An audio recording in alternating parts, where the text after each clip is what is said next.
Well, hello there, amazing students, and welcome to week one. My name is Dr. Jeremy Colvin, and I will be your instructor here for the next 8 weeks. Students often refer to me as Dr. J. So I'm going to walk you through the week one coursework. I always send this out on Tuesday during week one. I generally send this out on day one on the subsequent weeks, but I don't like to overwhelm students too much on the first day. So hopefully dive in and get those day one requirements taken care of if you've not already done so. And kudos to those students who have done so already. So let me dive in, and really what I'm just going to do is just kind of walk you through the expectations for the week. Obviously, you guys, I've been around the block at least once or twice. This is a 400 level class, so you should have a good sense of what to do, when to do it, when things are due, and so forth. I will probably send out a few reminders. But again, given that this is a 400 level class, I'm just going to go out on a limb and say you guys know that main discussion posts are due on Wednesday. Assignments are due at the end of the week on Sunday. So just make sure you adhere to those deadlines throughout the week and things will move very, very smoothly. So you should be very familiar with how the course is laid out. Again, make sure and take care of those week one responsibilities. Just go to module, click on week one, and kind of work through the process if you've not already done so. So let me dive in and just kind of take a look as we get into the week one stuff. I did want to make mention that there are 2 textbooks for this class. I do expect you guys to take a look, review the readings each week. This stuff will absolutely help you, not just in your professional lives, but in your personal lives. And one of the great things about critical thinking as a whole is it helps us to look at things differently, solve problems differently, think about things differently. And so these are some great skills that you definitely want to adopt. So take some time to go through some of these materials. The reading is actually pretty light. And when you go to check these out, if you've checked out the email that I sent out on Monday, you'll note that I did absolutely include the links for the PDFs here, and right here are the PDFs. So you can read these books online, but if you download the PDFs onto your laptop or on your desktop computer, it will make things a little bit easier for you in terms of reviewing that content, just skimming through it. It's also very easy to put it on a phone or a tablet if you want to take it with you throughout the week. And again, the readings for in these 2 books are quite easy. You'll go through it very, very rapidly, but there's some really good, solid information in there. The other aspect that I want to really emphasize, if you do the readings, the assignments, the discussions this week and throughout the course will be very, very easy. So let me dive into the course content here as we talk about Module 1, the introduction.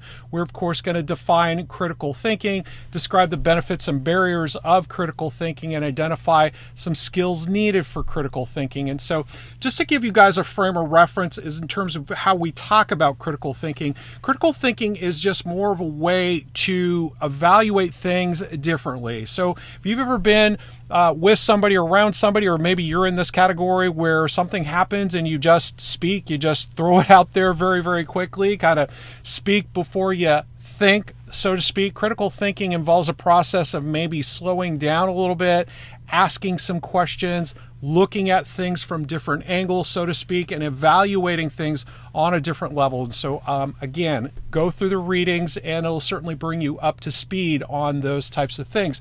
Now, the week one learning activities, again, are quite good as we talk about Chapter 7 in the College Success Series, and then Section 1.1 in Chapter 1. This actually is only a couple of pages long, so pretty easy one there. And then take a look at these videos here. There are only 3 videos to take a look at this week in total. That all 3 of them combined are about 10 minutes in length. And again, this is going to give you a nice foundation of what to expect in terms of critical thinking skills. I lost my timer, so I don't know how long this has been talking so far, but I think we're okay here. Let me move into the assignment and the discussion post this week. Now, if you've not done your discussion post yet, certainly get on it. But let me give you a little tip. It might be in your best interest to do the readings, kind of go through those videos a little bit, and then work on your assignment this week first. If you do have some time, today and tomorrow to get that done, and then work on your discussion post. It might be just a little bit easier for you because in the assignment this week, you're going to work on a infographic. Many of you have probably done this before. I'll put together a little quick video on using maybe Canva and maybe PowerPoint for infographics, but this is a fairly simple submission that you're going to want to do this week. And what it really just involves is doing the readings, going through, and then identifying some of this information, the definition of critical thinking, some critical thinking skills, talking about some benefits and barriers to critical thinking. And again, if you've done the readings, this is going to be a very easy assignment for you to do. Just a matter of putting this information onto an infographic, making something really nice. Again, if you folks have done this before, you can use some templates inside of PowerPoint or Canva to complete this quite easily. So this will kind of help give you a foundation of what critical thinking is all about. And then as we do the discussion this week, take a look at these things. What are some of the most important characteristics of a critical thinker?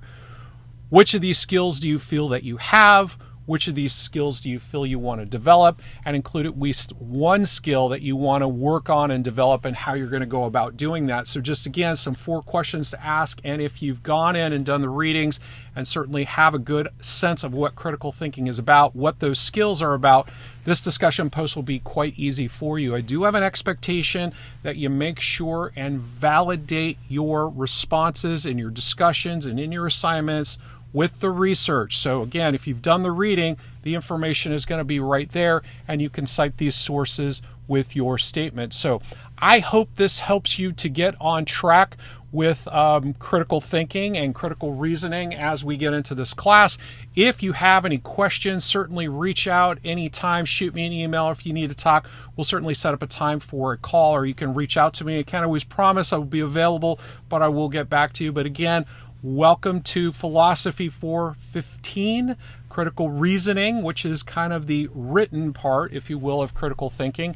And I look forward to working with you over the next 8 weeks. Again, welcome to the class.